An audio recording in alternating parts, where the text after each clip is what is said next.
A life-changing catastrophe can happen at any moment. Sometimes an event will occur and people are having to flee without their shoes. Most of the times they're fleeing without their medications, and that's what we as a health department see most of the time. Prince George's County Health Officer Pamela Creekmer witnessed this scenario too many times. One of the many reasons officials like Pamela are delivering a common message to everyone. Please prepare. We're coming up on that season that I hate to mention, hurricane season. We've had our share of blessings and issues over the last 10, 15 years, but we always have to prepare. Preparation takes some time, but it can be life-saving. First, establish a place to meet in case your family gets separated.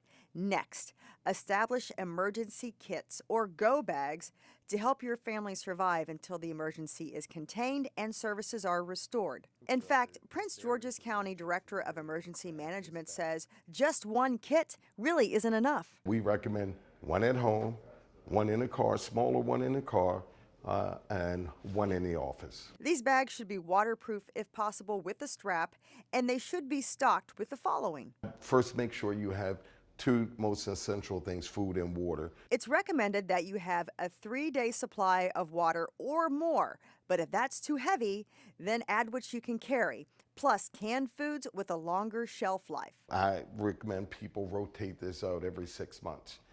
Can open your food, toilet tissue, a bag.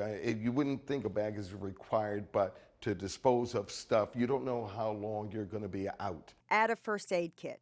Keep some cash stashed as well. In the event of an emergency, the banks may be closed and the ATMs may not work. Add a Leatherman, deodorant, toothbrush, toothpaste, and handy wipes.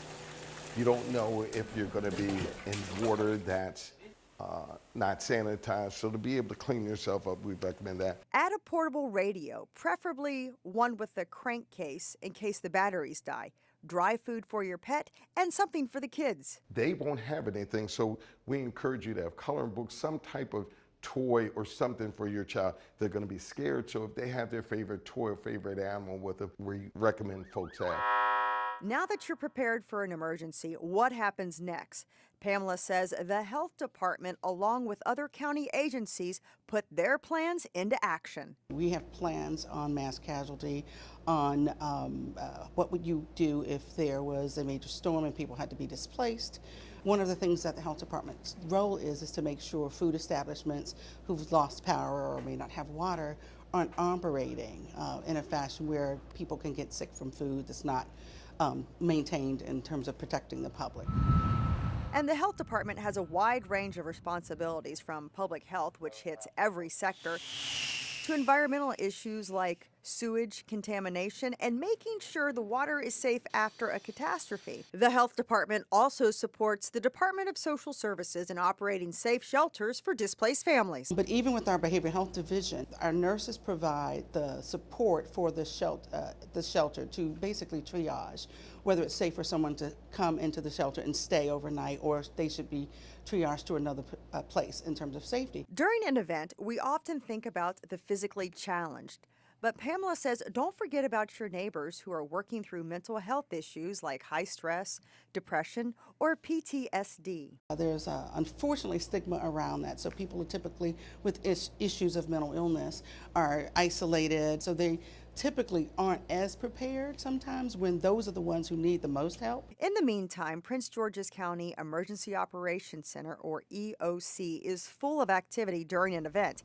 It serves as the hub for top officials from all agencies around the county. Fire and police are generally here for most emergencies. It's based on what the incident is.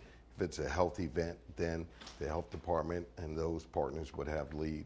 We have a planning room where in that room they're the ones who are guiding the direction of the event for that next operational period. We have, for example, GIS systems that will help us map out, for example, if it's a snowstorm, how much snow is being not just forecasted, but falling throughout the entire county.